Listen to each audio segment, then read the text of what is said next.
This week on Talk of the Town, we chat with Emergency Manager Nate Christensen and discuss the Great Utah Shakeout. We then cruise Main Street to view the before and after of the tree removal. This is the first step in the city's efforts to revitalize Main Street and the downtown area. We've also got soccer highlights. Driving down Tremonton's Main Street, you'll notice big changes with plenty more to come. Over the years, city officials have discussed ways to better the downtown area. The annual Farmers Market Series was brought to Midland Square, and in an effort to enhance that area, the city acquired a grant for upgrades to level the area and make it more usable, add a restroom, and electrical access for vendors. Through continued discussion came the need to enhance Main Street. Several surveys have been conducted, but action is finally being taken. The Main Street Steering Committee, which was formed over a year ago, have helped establish priorities. Those include sidewalk improvements, streetlights, and greenery.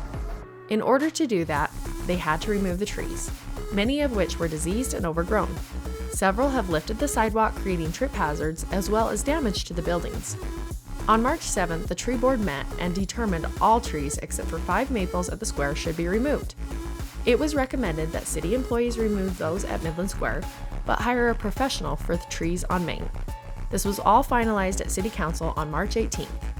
All Pros Tree Service began work on March 24th. A mural that was once hidden is now easy to see, and ironically, it is of Tremonton's Main Street in the early stages of our town, without the trees. Another to the west shows historical Main Street in color, again without the trees. The streets look wider and quite beautiful as business storefronts are more prominent. Efforts will continue to unfold at Midland Square as the city utilizes a grant to make improvements. In time, Main Street will get a facelift. Sidewalk improvements, light poles and banners, greenery, and infrastructure are all proposed as possible improvements. Facade grants to help business owners clean up their space is also on the horizon.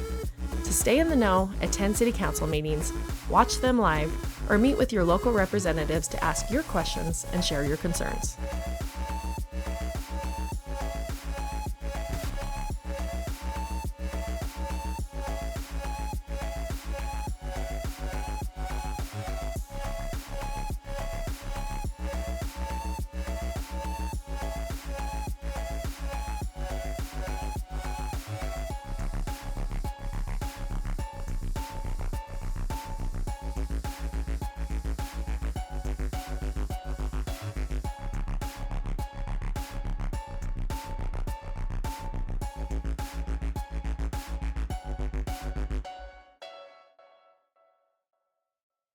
My name is Nate Christensen. I'm a firefighter EMT. I've been for about 12 years now. And then in August, I was hired as the emergency manager as well. So how did that position come up and why did you take an interest in that? Emergencies, preparedness, that kind of stuff has always been something I've been interested in. It's been a role that's been unoccupied for the city for quite a while. I was in a good place with my life that I felt like I could take it on, and so I applied for it and they hired me. And so what has kind of been that process of taking that role, and what have you kind of done in your time so far?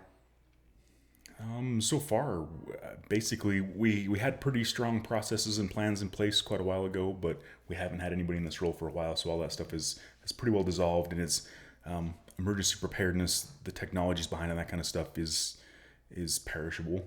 So a lot of the stuff we had in place has expired. The technologies have changed.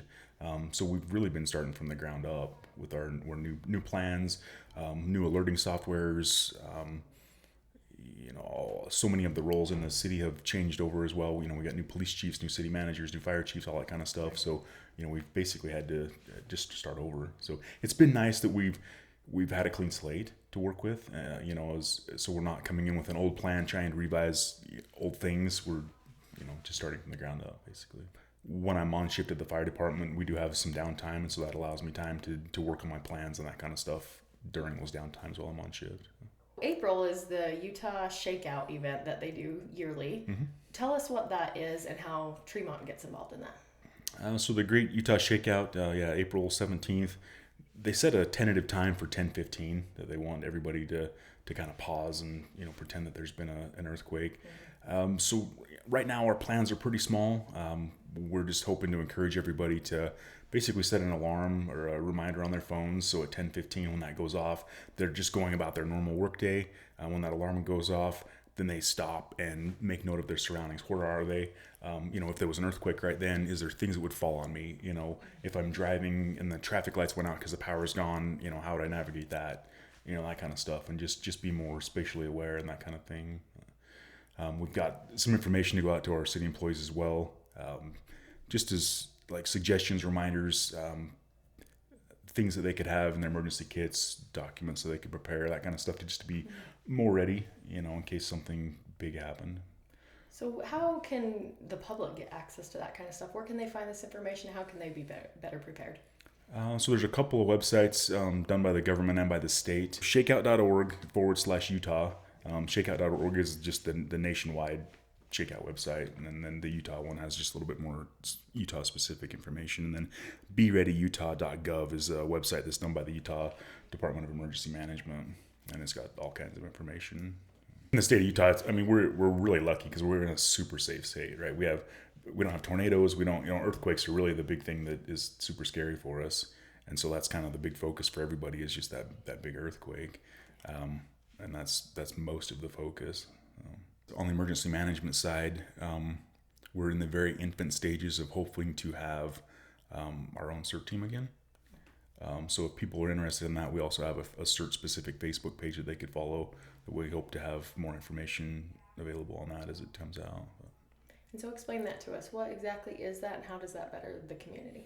So CERT stands for Community Emergency Response Team, and it's really just an opportunity for everyday people, and even a lot of people that have been in different like emergency services roles and that kind of stuff in the past have been very interested in it. But it gives them the opportunity to learn about some basic first aid, some incident command, a little bit of structure collapse, like damage assessment, that kind of stuff. So they wouldn't be an EMT necessarily when they were done, but they would have the skills to where they could help a loved one if they were hurt. If we do, heaven forbid, ever have that great big earthquake, our emergency services will be immediately overwhelmed. And to the point where, there's always that potential, even the fire station could collapse to where we can't even get ambulances out, but help's not coming. So we need to be able to take care of ourselves for that first potentially, 48 to 72 hours. So this would hopefully give them the skills and the confidence that they would need for that. Yeah. And so how important is it for people to have those skills and like a food storage? So like you said, the 48 hours, they'd have to take care of themselves. Oh, it's imperative because that time frame, we're on our own basically. From the city, once our resources are overwhelmed, we escalate up to the county. Once their resources are overwhelmed, they escalate up to the state and so forth. We don't have a lot of resources in our area. And so we're going to be very easily overwhelmed. The grocery stores won't take long to run out of food. It's imperative that people are able to take care of themselves for that first 48, 72 hours. You can get creative, people in apartments, you can put stuff under beds, take advantage of the case lot cells is a big thing. Stockpile stuff that you normally eat too. A lot of people will have tons of wheat and that kind of thing, and it's not something that they usually eat. And so there's that potential that if you do get that out and start eating it, for one, it might be bad because it's sat for so long, but then your body's not used to some of those different kinds of foods, and it could actually make you sick, which is the worst thing you could have happen in, a situation like that. But, you can live for quite a while without food. Being able to get water is going to be the most important thing for sure for the first, couple of days. And so is there certain, obviously food, water, is there certain tools or things that people should plan to have in an emergency preparedness kit? Probably the most important would be a wrench that you could turn your natural gas off.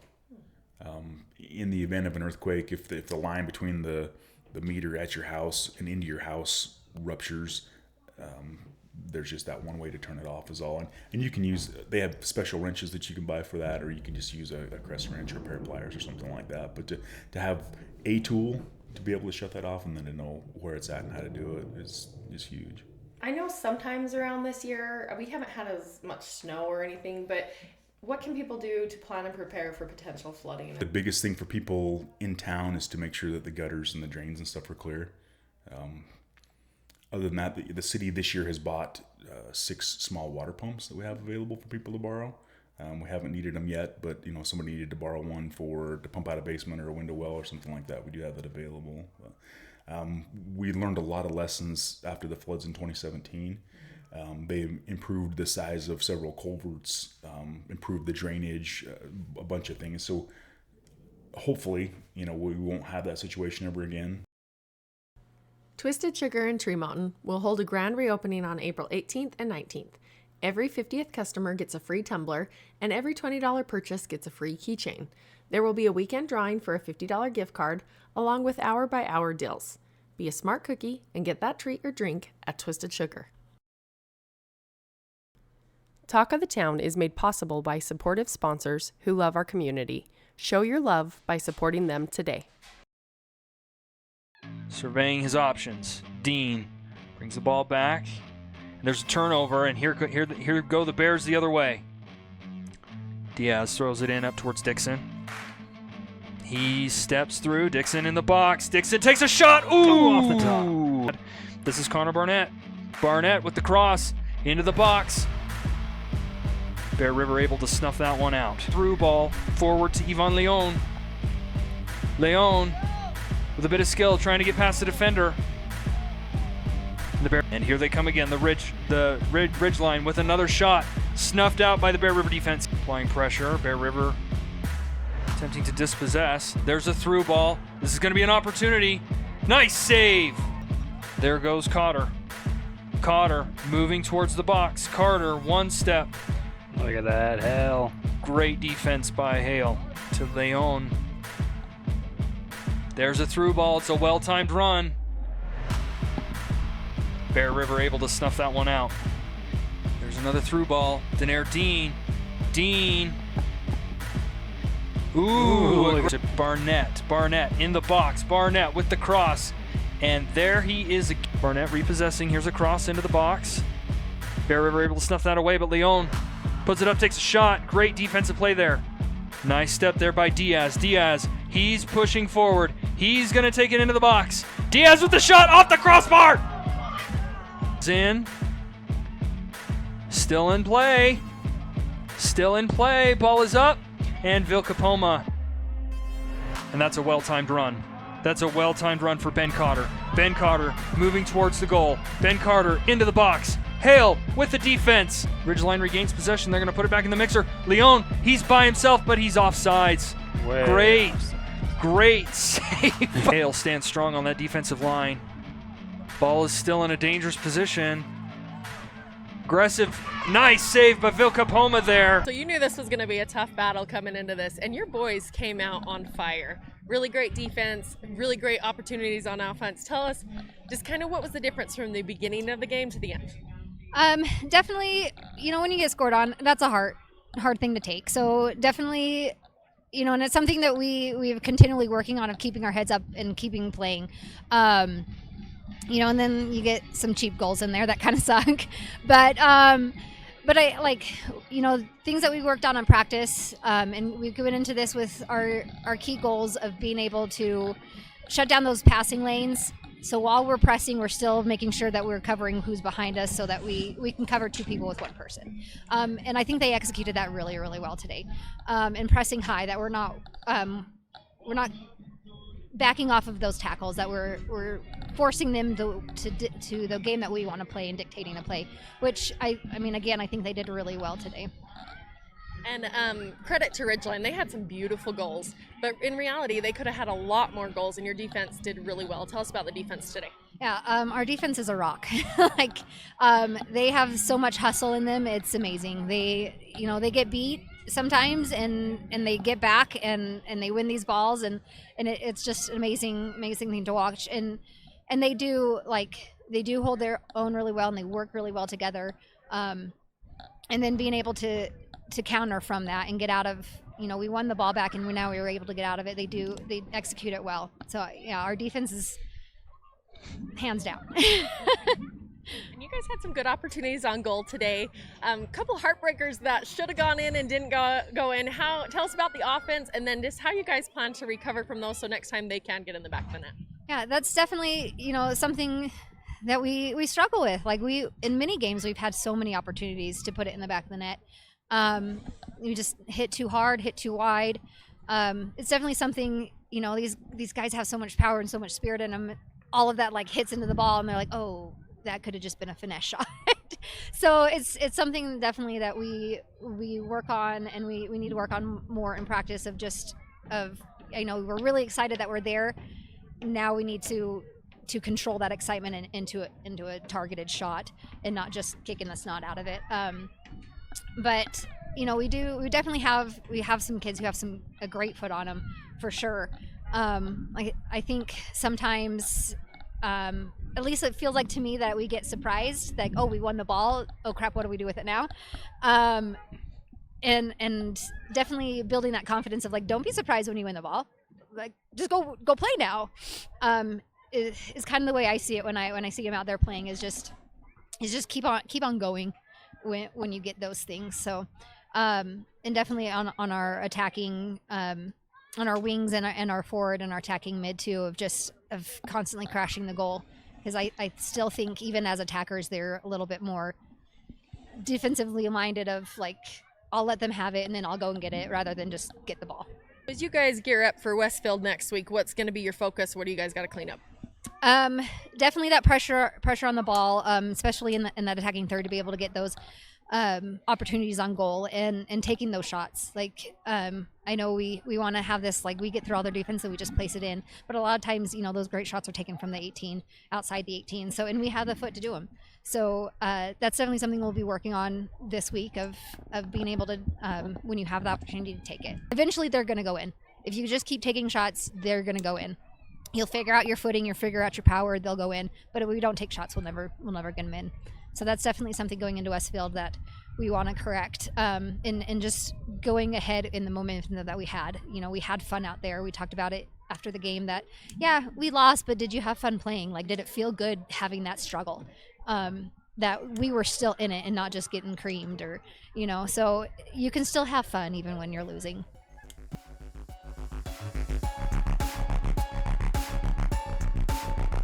Tune in weekly and stay in the know with Talk of the Town.